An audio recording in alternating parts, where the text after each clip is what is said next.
ছাত্রলীগ এবং আওয়ামী লীগ বাংলাদেশের রাজনীতির একটা গণকেশ। ছাত্র শক্তির আহ্বানে আজকের এই বিক্ষোভ মিছিল এবং বিক্ষোভ মিছিল পরবর্তী সমাবেশে যারা উপস্থিত হয়েছেন সংবাদকর্মীবৃন্দ সবাইকে শুভেচ্ছা জানিয়ে শুরু করি। আমরা জুলাই গণঅভ্যুত্থানের প্রায় 2 বছর পার করে ফেলছি। এই 2 বছরের মধ্যেও যারা ঢাকার রাজপথগুলোকে রক্তে রঞ্জিত করেছে তাদের বিচার কার্যক্রম হয়নি। এমনকি এই জুলাই গণহত্যার মূল পরিকল্পনাকারী শেখ হাসিনা, আওয়ামী লীগের নেতারা, ছাত্রলীগের নেতারা, যুবলীগের নেতারা, শেখ হাসিনার মন্ত্রিসভার সদস্যরা সবাই ভারতে এখনো পালিয়ে আছে। শুধু ভারতে পালিয়ে নাই, তারা ভারতে থেকে বিভিন্ন রকমের রাজনৈতিক কার্যক্রম পরিচালনা করছে। আমরা এও দেখেছি যে দিল্লিতে প্রেস ক্লাবে আওয়ামী লীগের নেতারা সংবাদ সম্মেলন করেছে। ভারত যদি একটি প্রকৃতপক্ষে প্রতিবেশী রাষ্ট্রের মতো আচরণ করত, তাহলে এইরকম একজন খুনি যার হাতে হাজার হাজার মানুষের রক্ত লেগে আছে তাকে প্রথম দিনই ফেরত দিত। পুরো দুনিয়া যখন হাসিনাকে গ্রহণ করতে চায়নি, পুরো দুনিয়া যখন এই রক্তমাখা হাসিনাকে নিতে চায়নি, তখন নরেন্দ্র মোদী এবং তার ভারত সেদিন হাসিনাকে গ্রহণ করেছিল। এটা আমাদের জন্য লজ্জার যে আমরা এইরকম শয়তান পরিবেষ্টিত অবস্থায় আছি। আমরা আজকে রাজু ভাস্কর্য থেকে বরাবরের মতো আরো একবার দাবি জানাই, শেখ হাসিনা মন্ত্রিসভার সদস্যরা, আওয়ামী লীগের নেতারা, যুবলীগ, ছাত্রলীগের নেতারা যারা ভারতে পালিয়ে আছে তাদের সবাইকে অনতিবিলম্বে গ্রেফতার করে বাংলাদেশে ফেরত দিতে হবে।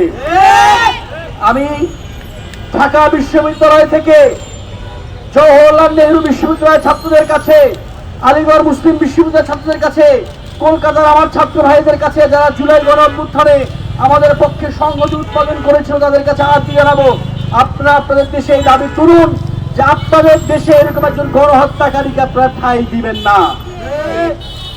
বন্ধুগণ, আমরা দেখেছি শহীদ শরীফ ওসমান বিন হাদির খুনিদেরকে গ্রেফতার করা হয়েছে বনগাঁ সীমান্ত থেকে।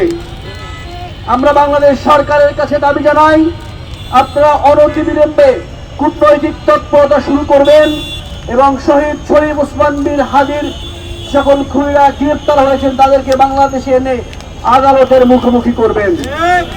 একই সঙ্গে শহীদ শরীফ ওসমান বিন হাদির হত্যার পিছনে যে রহস্য লুকিয়ে আছে সেই রহস্য আপনারা সুষ্ঠু তদন্ত করে, নিরপেক্ষ তদন্ত করে, উদ্ঘাটন করে বাংলাদেশের মানুষের সামনে উন্মুক্ত করবেন। বন্ধুগণ, আমরা আজকে রাজু ভাস্কর্যের পাদদেশ থেকে বলছি, আমরা কখনো জালেম হব না, কখনো আমার মজলুমও হব না। আমরা আমাদের বন্ধুদেরকে জালেমও হইতে দেব না, মজলুমও হইতে দিব না।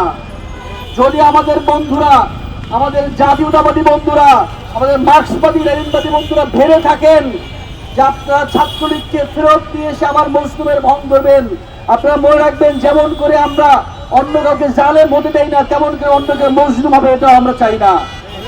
ফলত আপনারা যতই তৎপরতা চাইতে থাকেন, চালানোর চেষ্টা করেন, চাইতে পারেন, চাইতে থাকেন, কিন্তু মনে রাখবেন ছাত্র শক্তির আজকে যে মিছিল দেখা গেছে সেই মিছিলে উপস্থিত থাকা কোন একজন ব্যক্তি বাংলাদেশের জীবিত থাকা অবস্থায় সে ছাত্রলীগকে ফিরতে না দেওয়ার সর্বশেষ চেষ্টাটি করে যাবে।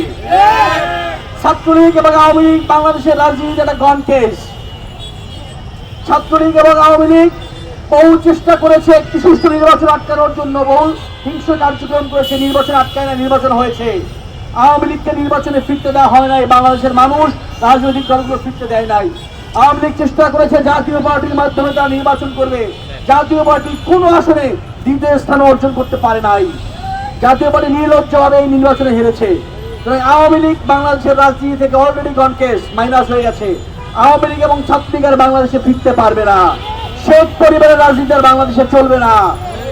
সুতরাং আমি আপনাদের সবাইকে সজাগ থাকার আহ্বান জানাই, কোনোভাবে যাতে ছাত্রলীগ তো আর ফিরবে না, ছাত্রলীগ রাজনীতিও ফিরবে না, কারণ যে সকল সন্ত্রাসীরা ছাত্রলীগের নাম নিয়ে এই সকল হিংস্র কার্যক্রম করে আপনাদেরকে রুখে দিবেন। স্বরাষ্ট্রমন্ত্রী, পুলিশ এবং আইন শৃঙ্খলা বাহিনীকে আমি এই অনুরোধ জানিয়ে আহ্বান জানাই যে আমাদের যাতে মাঠে নামতে না হয়, পুলিশই যাতে ছাত্রলীগকে রুখে দেয়। পুলিশ বাহিনীদের কাছে এই আহ্বান জানিয়ে আজকের এই বিক্ষোভ মিছিল এবং বিক্ষোভ মিছিল পরবর্তী সমাবেশ এখানে সমাপ্ত ঘোষণা করছি। সবাইকে ধন্যবাদ।